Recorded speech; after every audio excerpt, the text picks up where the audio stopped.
Welcome back, everybody, to another episode of the Inside Track, Equibase's weekly handicapping podcast, where we give our analysis, picks, and wagers for a couple of the weekend's top races. I'm your host, Ben Kudla, and today I welcome for the first time on the show Jackson Muniz to give his picks and analysis for some top-tier stakes action coast to coast. Jackson has been featured on In the Money Media, the HHH Racing Podcast, the Saturday Show on America's Best Racing, and the Gallop Out with Ryan Anderson. So follow Jackson at JacksMuniz _ on Twitter. Check out his articles on In the Money Media at inthemoneypodcast.com/JacksMuniz. So Jackson, thanks so much for being on the show today. We've had one show in the past together with Ryan on the Gallop Out, and you picked some poppers. So I'm excited to hear what you have to say today. Yeah, thanks for having me, man. It was a lot of fun last time. I think we had one on a show a couple weeks ago as well on one of the Saturday shows. I think it's our third time. I had a blast both times. Yeah. And really looking forward today and looking for this weekend. There's a lot of good racing. We got Del Mar finally opening up. Saratoga's in full swing, and obviously the Haskell's gonna be great too. So it's gonna be a lot of fun. Oh, I know. So excited for this Haskell weekend. What a day of racing on Saturday at Monmouth. And it was a fantastic week of racing last week as well. On Friday, Italian Soiree won the Grade 3 Coronation Cup, odds of 14-1 for trainer John Terranova with Luis Saez aboard. Farbridge was dominant in that Grade 2 Bowling Green Stakes for trainer Miguel Clement's second career graded stakes victory. Excellent Truth prevailed in that deep stretch, an epic head-to-head battle with She Feels Pretty to take the Grade 1 Diana Stakes. And Governor Sam on Sunday edged clear in that Grade 3 Quick Call Stakes by 3.5 lengths under Irad Ortiz Jr. And now it is finally time for opening day where the turf meets the surf at Del Mar, one of the most beautiful tracks in the country. I was fortunate enough to spend a summer working for Mark Cassidy there way back in 2014. It's like the best summer ever. But anyway, today's show, we're going coast to coast, though, handicapping the Grade 2 San Clemente Handicap at Del Mar, the Grade 2 Alfred G Vanderbilt Handicap at Saratoga, and the 1 million Grade 1 Haskell Stakes at Monmouth Park. But before we begin, the Race to the NHC, a series of free handicapping contests for active Raceland subscribers, continues this Saturday on horseplayers.com. The top two in each weekly contest will make it to the Raceland's Final 50 contest in February, and the top two in the Raceland's Final 50 will earn a seat to NHC 2026, plus travel voucher and a 4-night stay at Horseshoe Casino in Las Vegas. Learn more and sign up to play at equibase.com/NHC. And now it's the perfect time to become an active Raceland subscriber if you're not already. Now through August 1st, you can get an annual subscription to Racelands for just $699, normally $999, with code RLA699 at checkout there at the bottom of your screen, RLA699 at checkout. So here we go. Let's dive into the Grade 2 San Clemente Handicap, race 9 on Saturday's card at Del Mar. 1 mile on the turf for 3-year-olds. Last year's winner was I Scream, You Scream for trainer Phil D'Amato with Hector Isaac Barrios aboard. Field of 9 on Saturday at Del Mar. Jackson, who are you going with for your first pick on the inside track? Yeah, well, I'm going to take a price in this race, but I do think we need to start with the favorite in here. And it's going to be Thought Process, of course, who was really, really good last year in Southern California. And I was on the record saying she's probably our best turf juvenile field we've had in a very, very long time. And I think the money she took in the Breeders' Cup kind of indicates that. She was 4-1 in that spot against the likes of Lake Victoria and all the other horses coming from overseas, everyone from the East Coast. I mean, that just does not happen out here. It just shows how good she was, how impressive she was. And then obviously she didn't run a race there, but she came back for first start as a 3-year-old and ran very well against an overmatched group. Now she's facing much tougher company, of course, but she's still the one to beat. I guess the only real knock is she's kind of gotten away from coming from just off the pace. She's gone lead. Maybe she's getting a little too eager on the front end. And there's a lot of other speed in this race. I think that's the hope if you're trying to beat her at a short price, is that she's a little too eager to get to the front and that some of these other horses make it harder on her in the front end. Maybe it can set up for a horse coming from off the pace. And I think Ferenzi Flavor might be the right horse to do so. I can't imagine she's anything shorter than 8-1 in this spot. She's drawn towards the outside. You know, you have obviously Thought Process will take her money. Jonathan Thomas has a few. Baffer has 2. Those horses got to take more money than her, I would think.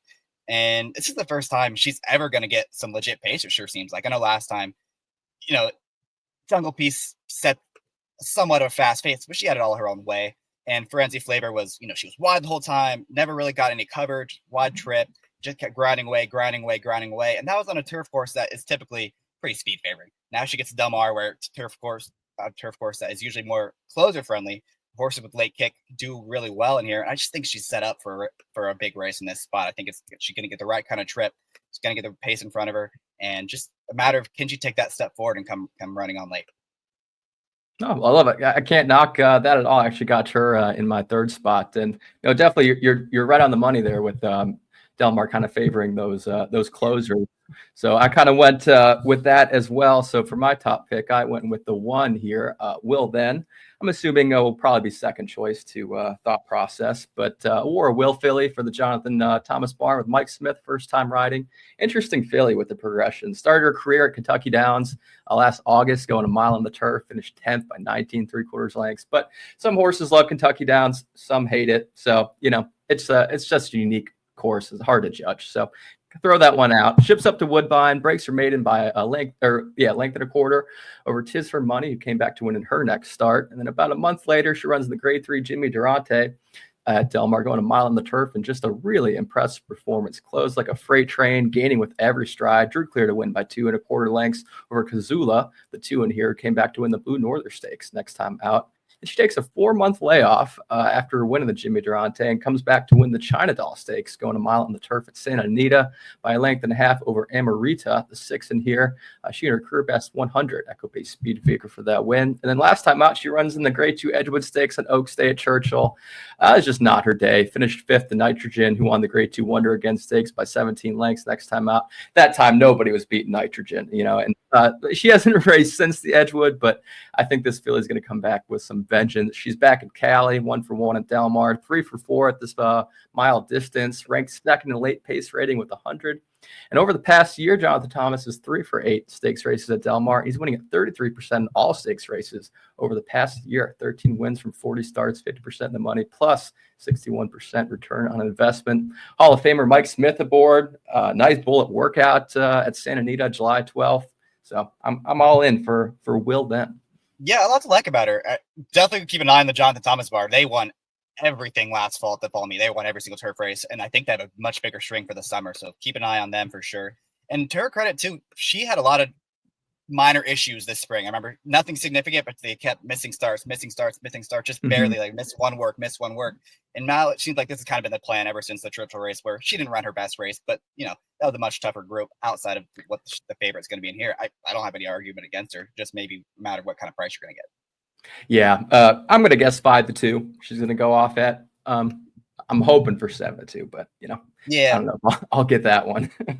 It just depends how crazy they go for thought process. I mean, I could see thought process being 4-5 in here. It wouldn't shock me. And if she's like 8-5-ish, that wouldn't necessarily surprise me either. So we'll see. I mean, I think she deserves to be 4-5. I'll say. I mean, besides, she's done nothing wrong besides the Breeders' Cup Juvenile Fillies. And honestly, she was like about to win on, at the top of the stretch. She just kind of swallowed up at the end to finish 9th by 6 lengths. But what a beast of a filly thought process is. Yeah, she's very, very good. She's very good. Again, it's just a matter of, is she going to clear this field, or is she going to be able to rate again like we saw earlier in her career when she was very capable of doing that earlier in her career. She just hasn't shown it recently. Yeah. But yeah, so you got also have the 5 and second thought process. I mean, ranked first in early pace and late pace, first in average speed of a 95. And horses in turf route graded stakes races with the highest late pace rating in the race win at 27% over the past 6 months, 19 wins from 70 starts, the race length score of 8.0 of 10. She's progressed increased Echo-Pace speed figures every single start of her life, 67 to a 95, 97, 102 to 104, then 105 last time out. So, and D'Amato and Barrios, they past 3 years, they're winning at 32% together at Del Mar on the turf, 13 wins from 41 starts. So she's got a lot going for her. Yeah, I got to love that progression. And just for people that are going to follow Del Mar this summer, Hector Barrios, since coming out here a couple years back, I think he rides the turf course at Del Mar so well. I mean, it's him and Rispoli are kind of 1A, 1B. He just saves ground. And that's the key on the turf course. You got to save every inch of ground with that short stretch and then kind of find a way through. And that's just what he does. He does it better than just about anyone. I want to hear your thoughts on this too, Kazulu. Kazulu. I don't know how to say it. Kazulu. I don't have her on my ticket at all. What's your thoughts on her? Yeah, she's drawn well on the inside, and she lost a lot of these when she was younger, early as a 2-year-old. But the last 2 starts were pretty good, especially the Blue Northern. Go back and watch that race. That was a very fast pace. She was wide. She was extremely wide on both turns. I mean, she didn't save ground at any point in that race. I thought it was really impressive. She was kind of the first one to make that move into the hot pace and still had plenty left in the tank to win that spot. And then came back down the hill and won against an overmatched group. The problem is she has run since then, right? That was 6 months ago now, or 5 months ago. So where's she been all that time? But it's still Baffert. I mean, he's more the capable of winning off the bench, going 2 turns. The turf would be a question mark. I'd be curious to see how they bet her in this spot as well, because I could see her taking a lot of money just because it's Baffert. I mean, we see a lot of these Baffert turf horses get over bet, but I think her credentials are good enough to be competitive here. And if she does take that step forward, I don't see why she can't be very competitive in this race. All right. I like it. Well, Jackson going with the 8-5-2. I'll be going with the 1-5-8 for the San Clemente. Now, here we go. I'm very excited to hear your thoughts. And here are the $1 million Grade 1 Haskell Stakes, race 12 on Saturday's stacked card at Monmouth. The post time of 5:45 p.m. Eastern. Mile and an eighth on the dirt for 3-year-olds. Some legendary horses have won this race in the past. Big Brown, 2008. Rachel Alexander, 2009. Looking at Lucky, 2010. Painter, 2012. American Pharaoh dominated in 2015 and Exaggerator 2016. The list goes on. Last year's winner was Dornoch for trainer Danny Gargan with Luis Saez aboard. We've got a field of 8 with a couple Derby contenders and a couple Preakness contenders entered in here. Can journalism be beat? I mean, yes, of course he can. It's a horse racing. I just think if he shows up with anything we saw in his last any of his Triple Crown races, or really even the San Felipe as well, I think he's going to win this thing. He's really, really good. This is a really good 3-year-old crop. He's clear number 2 right now behind Sovereignty, and he's just nothing wrong. I mean, he overcomes trouble. He can be close. He can be from way out of it. He's just a really good horse, and I think if he runs with his best race on Saturday, which I see no reason why he won't, then he's probably going to win this thing. And I think it's really cool that he's here. I mean, I think a lot of people are kind of expecting, he's going to run the 3 Triple Crown races. They'll give him a little breather. He'll get their comeback in the Travers or the Pacific Classic, and then go straight to the Breeders' Cup. But he must be doing really well to bring him back this quickly after that race, and they're bringing him straight back to a Grade 1 $1 million race. And I think it's great for the sport that he's going to run. Oh, wholeheartedly agree. It's great for the sport. What a tough horse, running in all 3 of those Triple Crown. That's a killer. But here he is, and he works a bullet on July 12th. I mean, he's definitely ready to go, and we all know how good he is. I mean, he's been my hero, honestly, since that Los Al race in December of last year. but kind of interesting. McCarthy Barn has been very cold recently. In the past 30 days, they're just 1 for 19. And also, or in my notes, Rispoli has not had a start, since June. So he's been kind of cold as well. He hasn't been on anything. Yeah, I mean, for Rispoli, at least, I know he usually skips the Los Al meet out in Southern California. He's not usually there, so that could be it. McCarthy, not as sure about. I don't know how many starters he had at Los Al. I know he has a lot over at Churchill and New York sometimes too, so maybe that could be it. But horses like this, I try to not to put the stats too much in consideration, because they're usually the exception, right? I mean, this is an exceptional horse who can overcome things like that. And for me, it's just more of, is he going to work out the trip he needs? And it sure seems like it. I mean, there's a lot of speed in this race. He likes to come from off of the pace a little bit. And I just feel like he's going to get the right kind of setup in this race. Now, we have also seen Monmouth become very speed favoring at times, so keep an eye on that. I think 14 races on the day. This is the 12th, so you'll have plenty of data to see before then. But something to keep an eye on if you are looking to beat journalism. Maybe it's a very speed favoring track on Saturday, and that gives you pause, a little concern about that. True.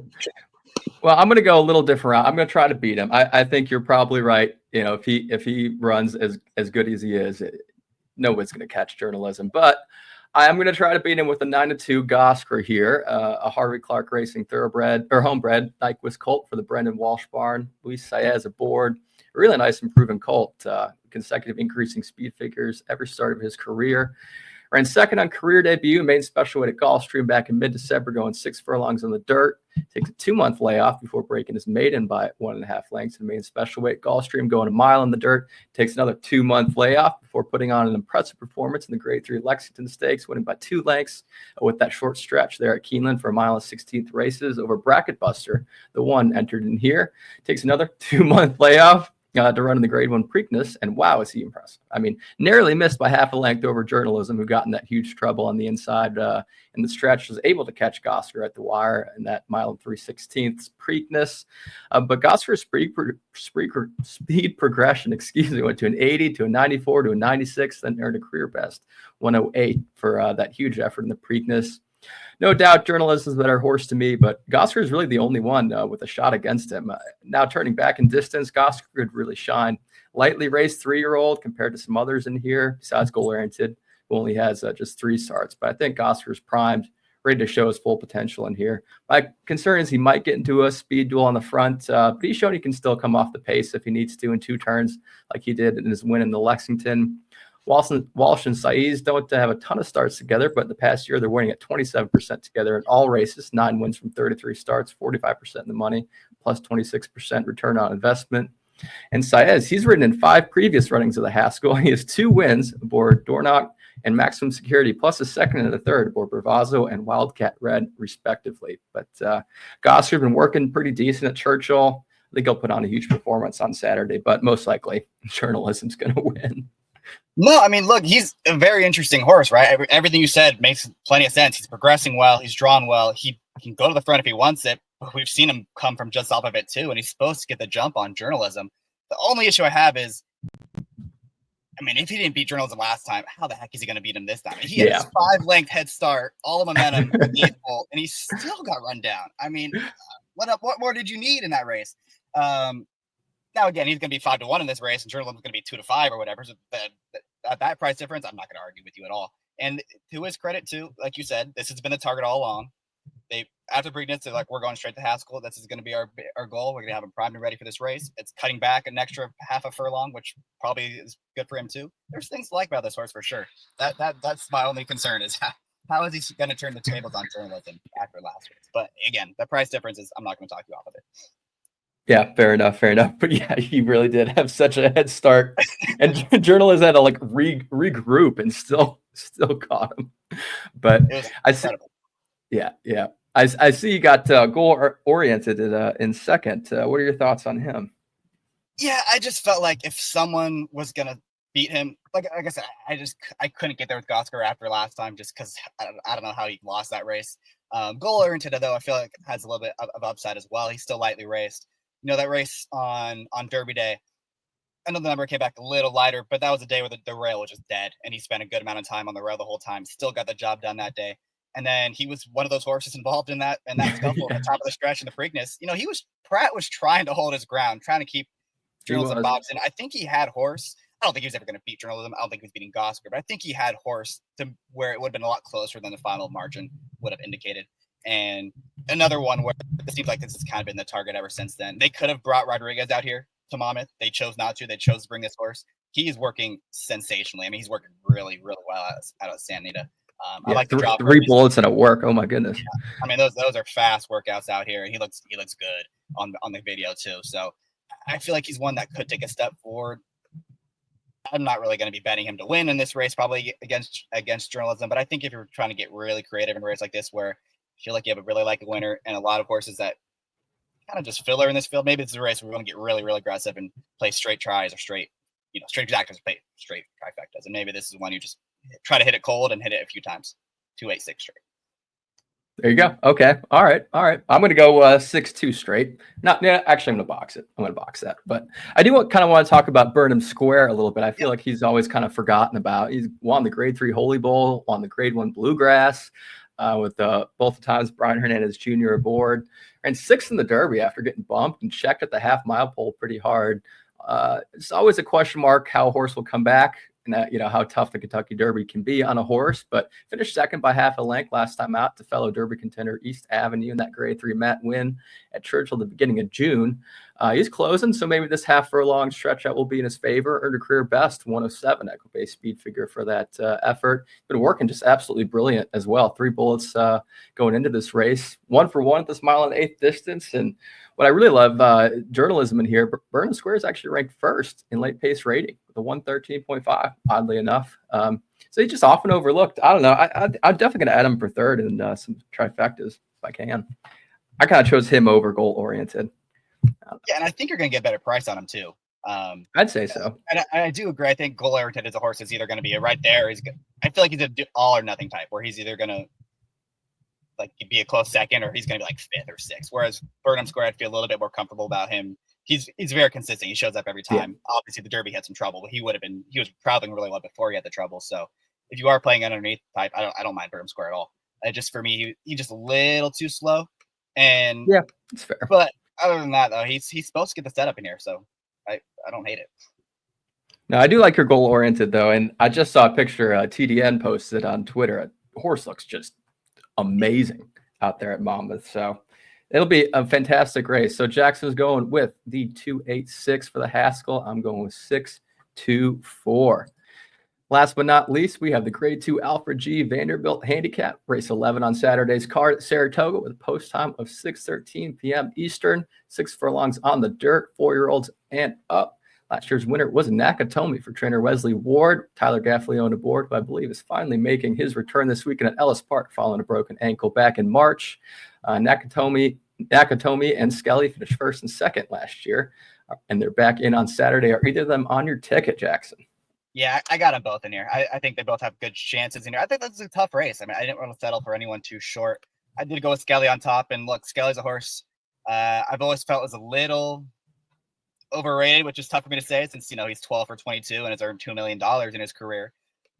But he's a horse that, he only really wins at Oaklawn and kind of only wins when he gets things his own way. But it looks like he's supposed to get things his own way in this race. There's really not a lot of other speed in this race. I mean, I'm looking at the other horses that I guess Full Moon Madness could be up there.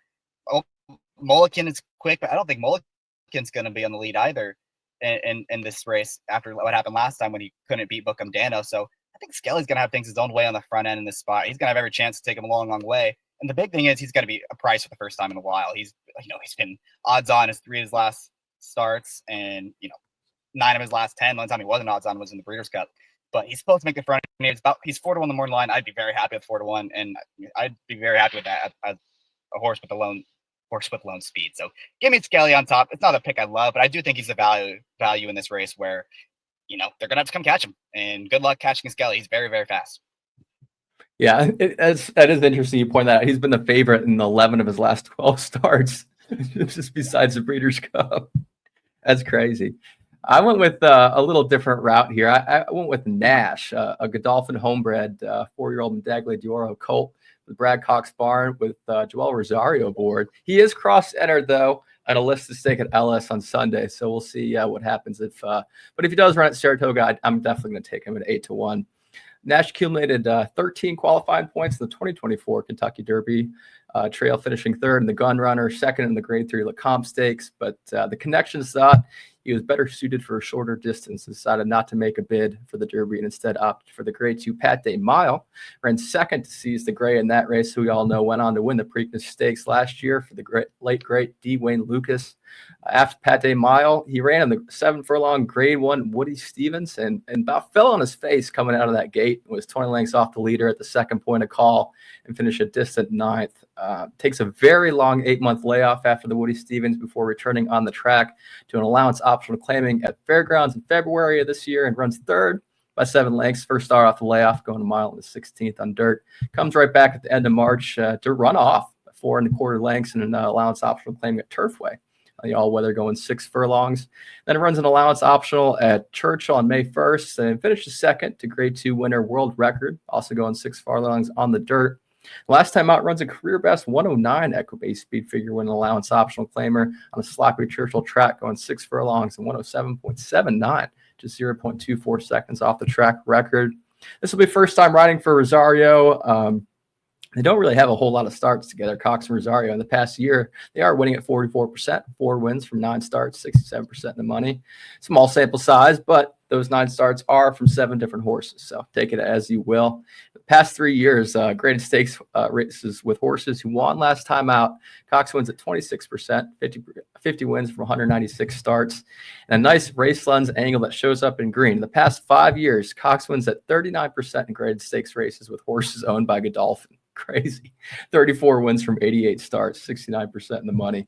Another cool a little angle for you over the past year. Cox is 18 for 46, 39% with horses in this exact stakes condition who won their last start and allowance optional claimer. So I'm going to take it at 8-1. So. Sorry, man, I lost you there for a second, but Nash, I agree. I think Nash is very interesting. You mentioned he's cross-entered, and if he shows up in this race, I think that speaks a lot about what they think of his chance, how he has turned the corner, because this is a very tough race, and he'd be a much shorter price on, I think he's entered on Sunday at Ellis. He'd be a much shorter price in that spot. And I think he's 7-2 morning line in that Ellis Park. And Cox usually is a little bit more cautious. He likes being shorter prices in races. So if they do bother to run at Saratoga against this caliber of group and for this kind of money, I think that speaks volumes about what they think of his chances on Saturday. Yeah, wholeheartedly agree. I kind of have a feeling he's going to stick with Ellis because that's where Luan Machado is, Nash's regular rider. But 8-1, if he's in here, I'm taking it straight all day. I also got Bookham, Dano, and Mulliken. You know what? It could just be such a good bet to put Nash over those two and those two over Nash. I mean, they always just finish together. But I think Bookham, Dano is a slight edge more talented than Mulliken.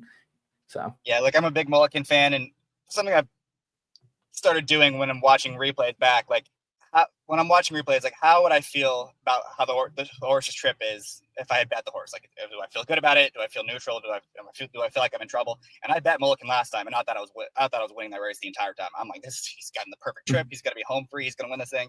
Bookham Daniel still ran him down. I have no idea how he did. It was impressive. So I can't bet Mulliken back in this spot just because I thought he had everything goes on the way and still lost. Bookham Dano, I have zero arguments about. He's very, very good. The only issue was the price for me. He's going to be, he's kind of exposed now. Last time felt like, the last couple of times, maybe that was the better chances to get him a better price. And also the 8 Nakatomi was actually the favorite in that race. And just in the True North, he just lost all chance at the start.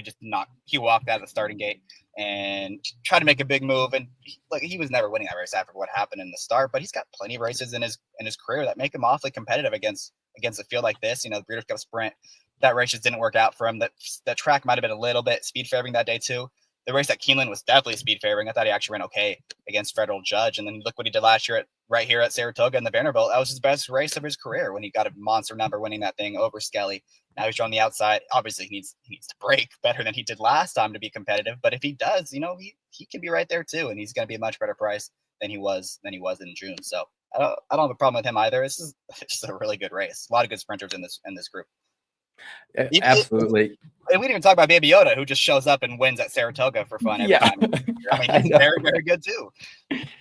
No, it is quite the race. I was kind of going back and forth between doing the CCA Oaks and this one. I love the CCA Oaks. That's going to be a heck of a race, but this is just the handicapping wise. I was like, all right, we're going out Alfred G Vanderbilt. Well, there's Jackson picks the 1-8-5, and I'm going with the 6 over 5-4 and 5-4 over 6. So thank you so much for watching. Jackson, thank you so much for being on. Good luck in all your wagers this weekend, and we'll see you next week.